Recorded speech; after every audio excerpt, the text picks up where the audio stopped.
আসসালামু আলাইকুম ওরহমতুল্লাহ বরকাতুহু। এই ভিডিও হচ্ছে নবম ও দশম শ্রেণীর শিক্ষার্থীদের জন্য। তোমরা যারা এখন বর্তমানে নবম ও দশম শ্রেণীতে রয়েছ, তোমাদের সাথে আজ আমি প্রথম অধ্যায় ইলমুস সরফ এই অধ্যায়টি নিয়ে আলোচনা করব।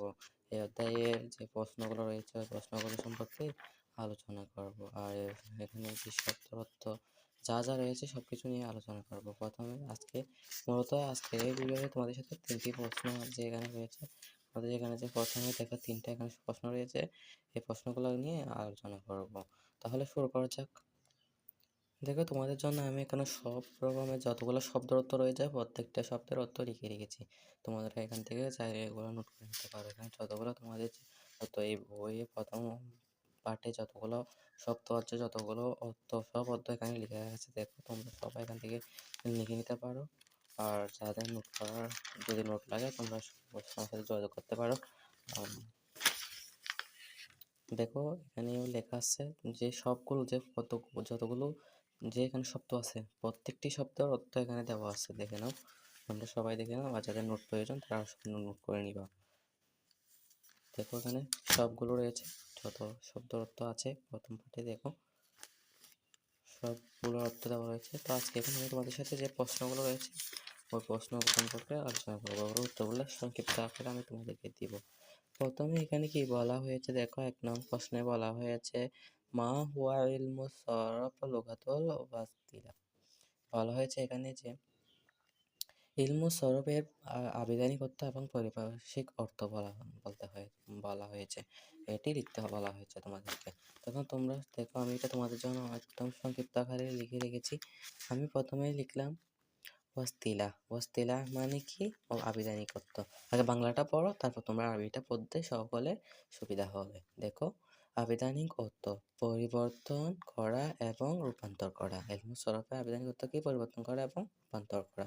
আর পারিভাষিক অর্থ কি? পারিভাষিক অর্থ হলো যে শাস্ত্রে আরবি শব্দসমূহের গঠন এবং বিভিন্ন রূপে পরিবর্তন নিয়মাবলী সম্পর্কে আলোচনা করা হয়, তাকেই ইলমুস সরফ বলে। তো এটা তো আরবিতে লিখতে হবে, তা আরবিতে কিভাবে লিখবো? আরবিতে আমি লিখছি দেখো, ইলমুস সরফ তো লোগাত, তারপর লোগাত তাহয়িরু ওয়া তাহবিল, এটা লিখবো। এটা হচ্ছে কি? পরিবর্তন এবং রূপান্তর। তারপরে কাকে বলে? পারিভাষিক অর্থ। হুয়া ইলমু ইয়াবহাসু ফিহি আন হায়াতিল কালিমাতিল আরবিয়াতিল ওয়া তাহবিল। এতটুকু লিখলে হয়ে যাবে। এগুলা বিভিন্ন গাইডে অনেক বড় বড় করে দেওয়া আছে, আমি তোমাদের জন্য সংক্ষিপ্ত আকারে ছোট্ট ছোট্ট করে লিখলাম। এবং 2 নম্বরে কি বলা হয়েছে দেখো, 2 নম্বর প্রশ্নে তোমাদের বইয়ে বলা হয়েছে, এখানে বলছে যে উক্তুব লেখো ময়দানু ইলমুস সরফের আলোচ্য বিষয় ক্ষেত্র, মিসাল মানে কি? অর্থসহ, উদাহরণসহ। তাহলে এটা দেখো, আমি এটা লিখলাম। প্রথমে আগে বাংলাটা পড়ো, তারপরে আরবিটা। বাংলা কি বলছে? সরফ শাস্ত্রের আলোচ্য বিষয় হলো ইলমু ইলমু মুতা ইলমে মুতামাক্কিনা পরিবর্তনশীল ক্রিয়া এবং ফায়ালুল মুতাসাররিফা পরিবর্তনশীল ক্রিয়া, যেমন নসারা ওয়া ইয়ানসুরু, সে সাহায্য করছে, ইয়ানসুরু সে সাহায্য করছে। এবার তাহলে এটা তো আরবিতে লিখতে হবে। কিভাবে লিখবে দেখো, ময়দানু ইলমুস সরফ। ময়দানু ইলমুস সরফের অর্থ কি? ইলমুস সরফের আলোচ্য বিষয় হলো, ক্ষেত্র হলো ওয়া আসমাউল মুতামাক্কানা ওয়া আফআলুল মুতাসাররিফা। ওয়া আসমাউল মুতামাক্কানা ওয়া আফআলুল মুতামাক্কানা, এটা লিখবা। তারপরে মেসাল দিবা নসরা ওয়া ইয়ানসুরু, নসরা থেকে ইয়ানসুরুতে রূপান্তর করা হয়। তাহলে তোমাদের 2টা প্রশ্ন গেল এবং 3 নং প্রশ্ন দেখো। দেখো, 3 নং আগে আমরা ওই বাংলাটা পড়ে কি লিখছি প্রশ্নের, সুলাসি মুজারে থেকে। আর প্রশ্ন হচ্ছে তোমাদেরকে এখানে বলা হয়েছে যে সুলাসি মুজারে থেকে অতিরিক্ত অক্ষর বাদ দিয়ে কিভাবে গঠন করা হয় ওটা লিখতে বলা হয়েছে।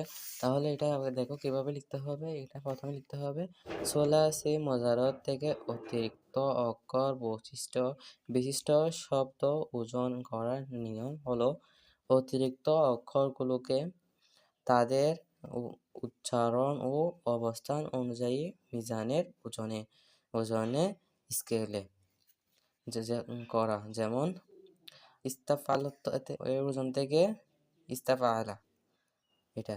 তখন এটা আরবিতে কিভাবে লিখবো দেখো, আল জবাব কি লিখছি দেখো, তুজানুল কালিমাত জাইদাতুল মিন সুলাসিল মুজারে বিদাফাত মেসাল আস্তাফার মিন পাওয়া ইস্তাফাল, এটা লিখলেই হয়ে যাবে। এটা হচ্ছে তোমাদের 1, 2, 3 নং প্রশ্নের উত্তর গেল। এবং 4 নংয়ে কি বলা হয়েছে দেখো, উনজুর ইলা কালিমাতি তাইলিয়াতি সুম্মাজদারিল কালিমাতুল্লাতি তাদখুলু তাহতা সরফ। নিচের শব্দগুলো থেকে